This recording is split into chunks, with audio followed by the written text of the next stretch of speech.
Shalom à tous, nous continuons les cours sur Purim. Nous étions au passage que Mordechai et Yehudi retournent en Israël après l'appel de Koresh qui dit au peuple d'Israël de retourner en Eretz Israël. Lorsque Mordechai et Yehudi arrivent en Eretz Israël, stupéfaction totale. Que se passe-t-il?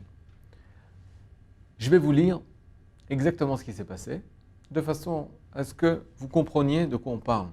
Nous sommes dans le livre de Ezra, Ezra au chapitre 4. Il est marqué Vaishmeu tsare Yehuda u Binyamin kivne agola boni mechal Hashem Elokei Israël. Lorsque Mordechai et Yehudi arrivent, alors tsare Yehuda u Binyamin, c'est quoi tsare Yehuda u Binyamin? C'est les gens qui font souffrir les Judéens. En d'autres termes, des personnes qui vont faire souffrir les Juifs qui retournent en Eretz Israël. Vayomer lahem Zerubabel v'Yeshua ushar rashi avot l'Israël lo lachem alanu livnot bait le'Elokenu. Yeshua et Zerubabel, qui sont eux aussi montés depuis Bavel en Eretz Israël pour construire le second temple comme l'avait demandé Koresh, disent à ces goïms qui sont en Israël, qui pendant les 70 ans étaient en Israël et avaient volé le pays, ils leur disent la chose suivante: Koresh nous a demandé à nous de construire le temple. C'est pas à vous qu'il a demandé. Laissez-nous donc tranquilles. Vaï amaharet merapim yedam Yehuda. Alors, ce fut le début de la guerre. Les goïms, les non-juifs qui habitaient Eretz Israël, pendant les 70 ans, ils se sont installés pour nous voler notre pays, commencent à affaiblir les juifs qui retournent en Eretz Israël. Les juifs sont retournés en Eretz Israël et se trouvent nez à nez avec une population qui vont lui faire la guerre. Mais ils vont voir que la guerre ne sert à rien. Lorsque des juifs ont pris cette décision de monter en Eretz Israël pour construire le temple, pour construire de nouveau leur souveraineté et leur État, une guerre contre eux ne fait rien. Alors ils vont essayer d'autres méthodes. Qu'est-ce que dit le verset? Umvahalim otam livnot. Et ils vont leur faire peur. Ça s'appelle en bon français du terrorisme. La terreur. On va entraîner la terreur pour empêcher les Juifs de reconstruire leur État juif. C'est un texte qui s'est passé il y a 2500 ans. 2500 ans. Mais ils vont voir aussi que c'est impossible. Que c'est impossible de les empêcher de faire ça là, de reconstruire le peuple, leur État. Vesocherim aleim yoatzim. Alors ils décident de prendre des conseillers, les affaires à Satan, auprès des rois, pour pouvoir diplomatiquement, politiquement parlant, les empêcher de reconstruire leur État et leur temple. Kol yemei Koresh menar paras. Tout le long du siège du royaume de Cyrus. Alors nous avons des goïms qui nous empêchent de reconstruire l'État d'Israël en nous faisant la guerre, mais ils voient très vite que cela ne marche pas. En nous faisant du terrorisme, ils voient très vite que cela ne marche pas. Alors ils décident par le moyen politique. Est-ce que cela va leur réussir? Alors regardez. Nous commençons le passage de la Megillah qui commence par les mots Vahi bimei Achashverosh. Ce fut au temps de Achashverosh. La Gemara dira Vahi bimei Achashverosh. À chaque fois que nous utilisons dans la Torah le mot, l'expression Vahi bimei, ce fut au temps de, cela exprime un temps triste pour le peuple d'Israël. Pourquoi? La Gemara nous dévoilera parce qu'au temps de Achashverosh, se sont arrêtés les travaux de la construction du second temple. Vahi bimei Achashverosh. La Gemara dira Achashverosh nous rappelle, au niveau du son, l'expression Ach Shel Rosh. Qu'est-ce que veut dire Ach Shel Rosh? Ach Shel Rosh, cela veut dire le frère de la tête. Qui est la tête? Les sages nous enseignent la tête, c'est Nebuchadnezzar, qui était à la tête de ce grand royaume de Babylonie. Et il est venu, il nous a détruit le temple. Lui, Nebuchadnezzar, Nabucodonosor, nous a détruit le temple. Et son frère, Ach Shel Rosh, lui, a empêché la reconstruction du temple. Et on va comparer la méchanceté de Achashverosh à celle de Nebuchadnezzar, Nabucodonosor lui-même. Lorsque nous arrivons en Eretz Israël, à cause de la difficulté de la reconquête de notre pays, nous pouvons nous poser une question. Mais qui nous empêche. Celui qui nous empêche, à première vue, selon la Gemara, ce n'est que Ahasverosh. Ahasverosh est le nouveau roi de Perse et lui va empêcher la construction du temple. Mais pourquoi ? Peut-être aurait-il de mauvais conseillers qui lui auraient conseillé d'arrêter la construction du temple. Pour savoir quels sont ces conseillers, il faut voir la suite du passage de Ezra, où il est marqué la chose suivante. Uve malchut Ahasverosh, et c'est au temps de Ahasverosh, lors de la royauté d'Ahasverosh, Bitrilat malchuto, c'est au début de la royauté de Ahasverosh, Kadvu Sitna, une lettre satanique, a été écrite Al Yoshvi Yehuda Yerushalayim, contre les habitants de Judée et de Jérusalem. Quelle est cette lettre satanique ? Cette lettre satanique est une dénonciation du projet sioniste de la reconstruction du Second Temple. Des goïms sont venus influencer politiquement, diplomatiquement Ahasverosh afin d'empêcher le retour d'Israël sur sa terre.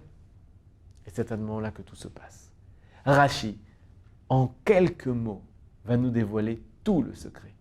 Rashi, sur la Megillah elle-même, dira Aseret bnei Aman, qui sont donc les 10 fils d'Aman. Raïti beseder olam, j'ai vu dans le livre qui s'appelle Seder Olam, qui vient expliquer l'ordre des générations.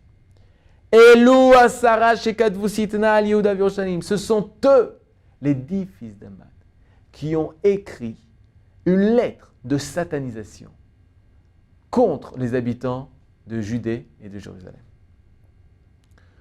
Comme shene'emar besefer Ezra ou bemalchut Ahasverosh b'Yitron Bruto, kadvu sitna al Yerushalayim, qu'il y a eu une lettre satanique qui a été écrite contre les habitants de Judée et Samarie. Umaya sitna, et quelle est cette lettre de dénonciation? Aoli, levatel aoli minagola, afin d'empêcher le retour d'Israël sur sa terre, d'empêcher les Juifs de monter en Eretz Israël. Bimei Koresh yitrilou livnot et habayit, alors qu'ils étaient en train de remonter en Eretz Israël pour construire le temple. Nous avons un Rashi qui vient nous mettre la lumière sur les enfants de Haman, et peut-être sur Haman lui-même, et sûrement sur Haman lui-même. Haman et ses enfants, ils n'ont qu'un but, empêcher le peuple juif de retrouver son état d'Israël, son état de Judée. Ces mêmes enfants d'Haman et Haman sont là à Shushan, alors que la Gemara nous dit, dans Masechet Megillah, qu'ils habitaient Kfar Kartsum.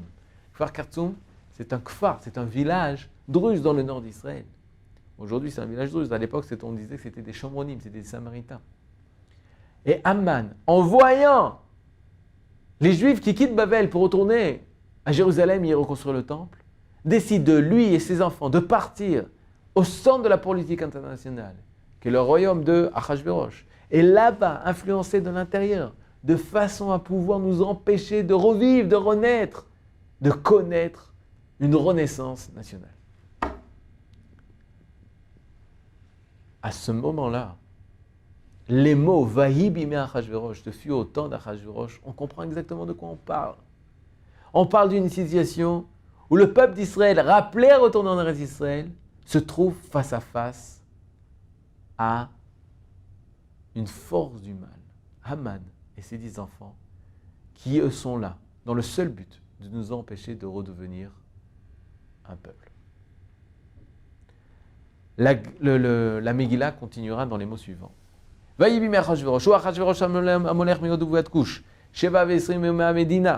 dirigeait 127 provinces.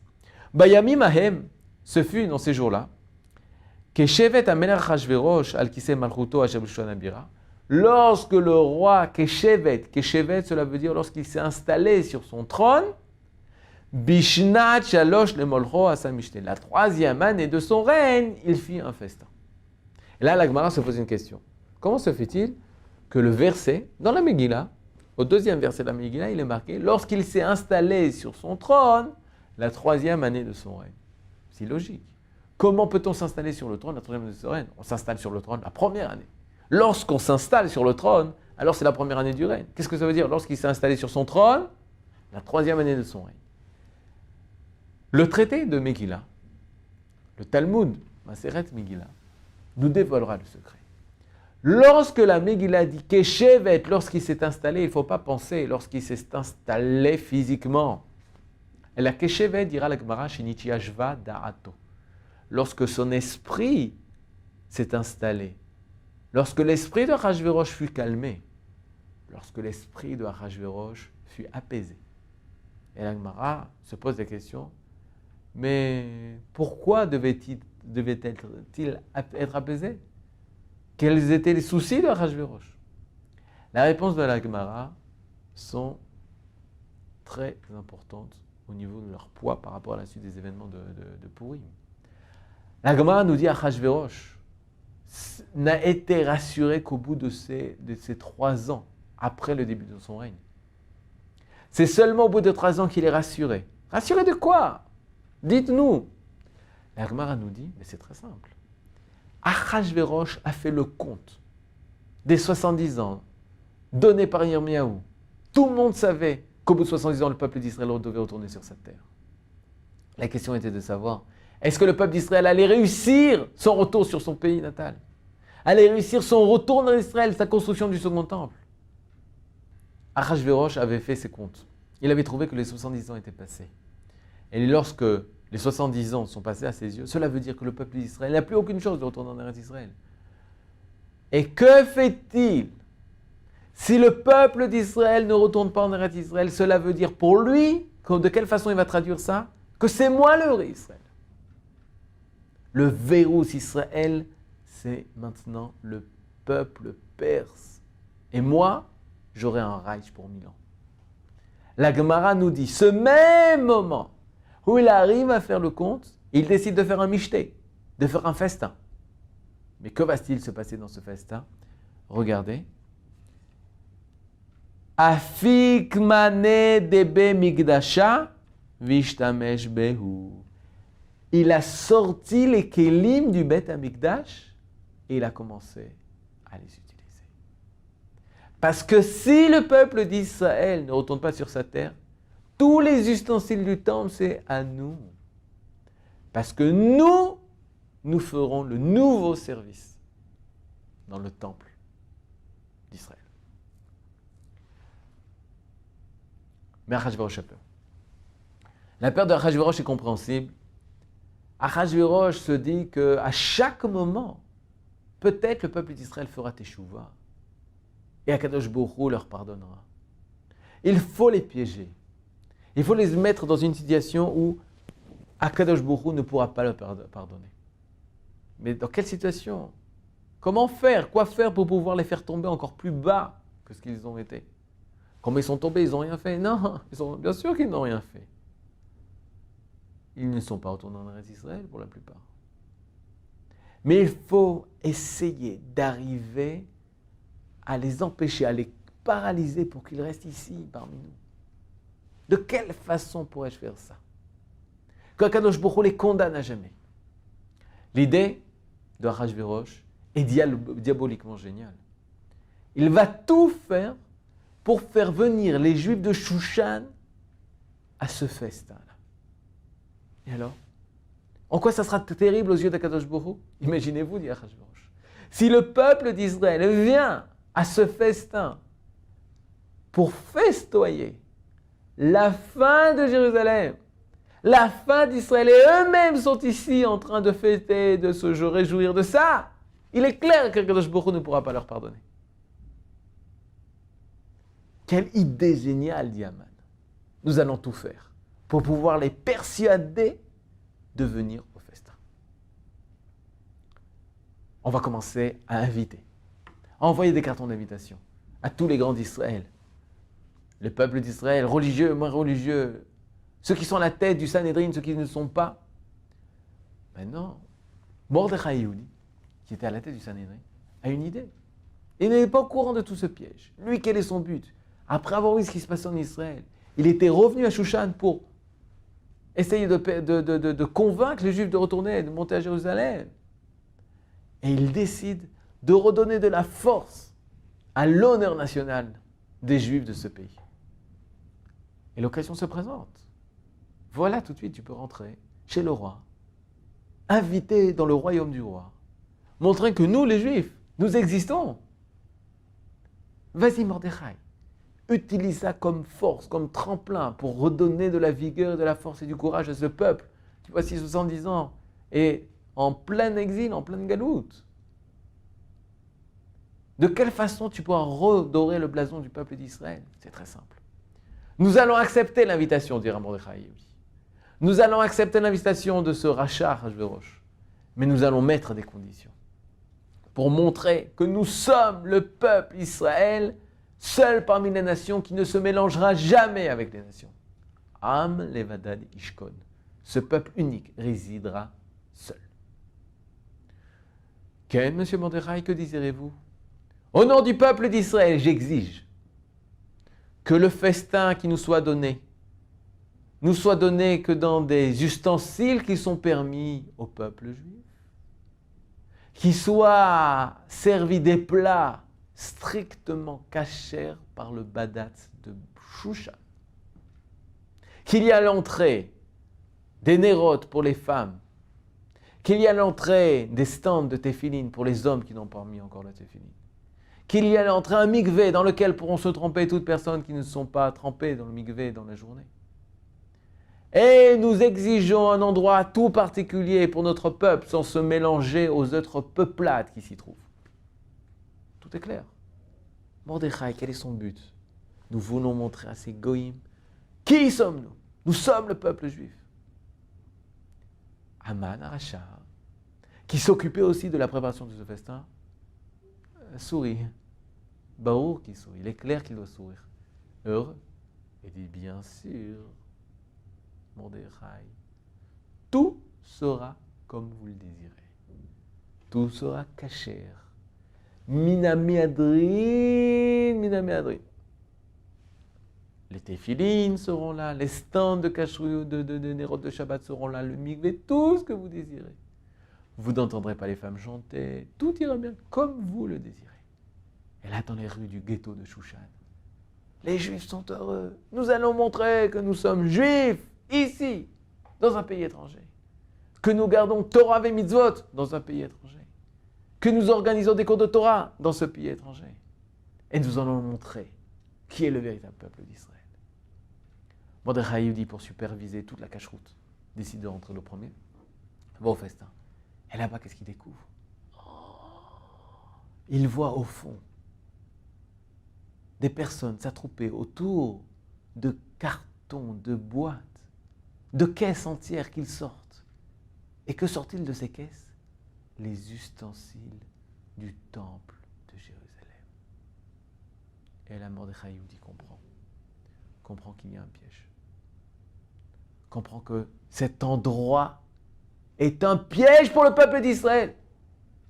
Et il arrive à comprendre qu'Achashverosh, la fête qu'il est en train de faire, ce n'est pas pour célébrer sa royauté. C'est pour célébrer sa royauté éternelle, puisque la royauté d'Israël, Chas v'Shalom, est effacée. Pourquoi? Parce que nous ne sommes pas retournés en Eretz Israël.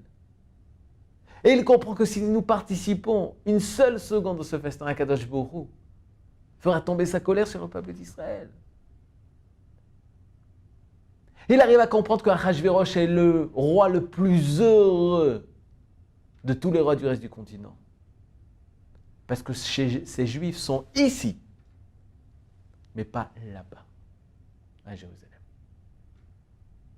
Vous voulez une autre Beth Knesset? Bien sûr, nous serons là pour vous l'apporter. Vous voulez une autre synagogue? Mais bien sûr, nous serons là pour vous aider à la construire.